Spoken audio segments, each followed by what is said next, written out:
कैसे, किसी भी दल को बहुमत कैसे मिलता है। देखो कॉमन सदन में मान लो 4 पार्टियां हैं, कितनी 4। एक पार्टी का नाम ए है, दूसरी पार्टी का नाम बी है, तीसरी पार्टी का नाम सी है और चौथी पार्टी का नाम डी है। मान लो कुल जो परसेंटेज है ना 100% है। 100% में सबसे ज्यादा परसेंटेज जिस भी पार्टी का होगा वह पार्टी क्या करेगी, प्रधानमंत्री को नियुक्त करेगी या प्रधानमंत्री बनाएगी। सपोज करो जो ए पार्टी है ये 100 में 30% वोट पाती है और जो बी पार्टी है ये 20% वोट पाती है, ये जो सी पार्टी है ये 25% और ये जो डी पार्टी है ये पाती है 25%।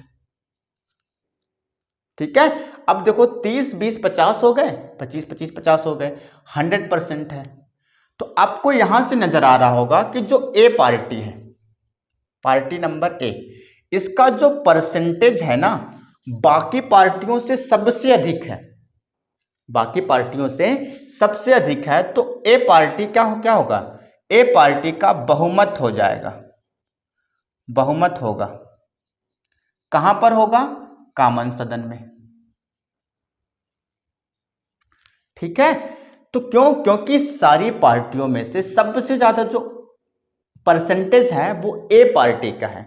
तो ए पार्टी क्या बोलेगी राजा से कि देखो हमने क्या किया, बहुमत सिद्ध कर दिया कॉमन सदन में। मतलब हमारे जो मंत्री चुनकर आए हैं देश के अलग अलग कोनों से, अलग अलग निर्वाचित क्षेत्रों से, तो उसमें से सबसे ज्यादा जो है मेरे मंत्री या मेरे उम्मीदवार चुनकर आए हैं, मेरे पार्टी के उम्मीदवार चुनकर आए हैं। तो एक काम किया जाएगा, तो इन पार्टी वाले क्या करते हैं, ए पार्टी वाले खुद से डिसाइड करते हैं, अपने आप में इंटरनल डिसीजंस लेते हैं कि हम में से किनको प्रधानमंत्री बनना है।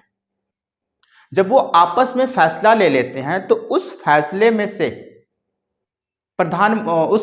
से प्रधानमंत्री को जिसको चुनना होता है उसका नाम किसको दे देते हैं, राजा को। तो राजा क्या करता है, ए पार्टी से प्रधानमंत्री चुनता है।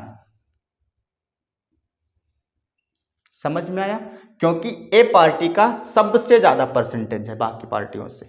अभी आके देखो कोई भी गवर्नमेंट गिर क्यों जाती है, मतलब कहते हैं कि गवर्नमेंट गिर गई, दूसरी गवर्नमेंट ने सरकार बना ली, तो वो किस तरह बना लेती है और गठबंधन का क्या खेल है, समझो। देखो एग्जाम्पल नंबर 2 से समझो। अगर मान लो बी और सी ये दोनों समझ लिए, बी बोला सी से कि भैया एक काम करो, ए पार्टी जो है ना बहुमत सिद्ध कर दी है और तुम्हारे पास भी 25% है। ए पार्टी कह रही है सी से कि तुम्हारे पास 25% वोट है और मेरे पास भी 20% वोट है। बी कह रही है कि मेरे पास 20% वोट है और सी कह रही है कि मेरे पास 25% वोट है। ये कह रहे हैं कि देखो भैया हम आपस में समझ लेते हैं और आपस में समझकर हम क्या करते हैं, एक दूसरे को समर्थन दे देते हैं। देखो बी प्लस सी ने क्या किया, गठबंधन कर लिया, एक दूसरे को समर्थन दे दिया। तो बी का जो परसेंटेज वोट था 20% और इसका जो था 25% प्लस हो गया, तो दोनों का बढ़ के 45% हो गया। ठीक है, अब जब 45% हो गया तो ये किंग से बोले कि कॉमन सदन में बहुमत किसको हो गया, बी प्लस सी पार्टी को हो गया। मतलब गठबंधन की जो पार्टी है इन पार्टी का परसेंटेज ए पार्टी से ज्यादा हो गया। अब जब ए पार्टी से ज्यादा इनका परसेंटेज हो गया तो ये पार्टी क्या हो जाएगी, ए पार्टी गिर जाएगी, इनकी सरकार बहुमत सिद्ध नहीं कर पाएगी क्योंकि परसेंटेज के मामले में ये दोनों ज्यादा हो गए। तो अब क्या होगा, किंग बी और सी में से जो भी पार्टी डिसीजंस लेगी जिस भी व्यक्ति पर कि इस व्यक्ति को प्रधानमंत्री बनाया जाए, तो बी और सी जब आपस में समझ लेंगे तो उसका नाम दे दिया जाता है राजा को और राजा क्या करेगा, बी और सी दोनों पार्टी में से किसी एक व्यक्ति को क्या कर लेगा, प्रधानमंत्री चुनेगा।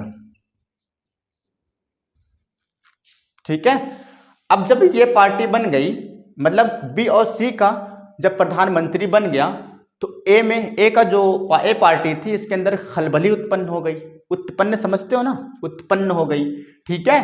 तो ए पार्टी जो बोलेगा जाएगा डी के पास, डी से बोलेगा भैया बड़े दुख में हूँ, क्या हो गया, बोला कि प्रधानमंत्री अभी तक तो हम रहे ने, लेकिन अब दूसर जने गठबंधन कही के सरकार बना लें और हमारी सरकार गिरा दें। तो ए वो जाएगा डी के पास और डी बोलेगा कि फिक्र काहे करते हो, तुम मुझसे गठबंधन कर लो, जब हम तुम मिल जाएंगे तो ये तो आप ऑटोमेटिक खत्म हो जाएंगे। तो एफ की एंट्री फिर से होती है घमासान एंट्री, ए प्लस डी जब आपस में मिले इन्हीं तरह, तो इन्होंने भी ने क्या किया, गठबंधन कर लिया।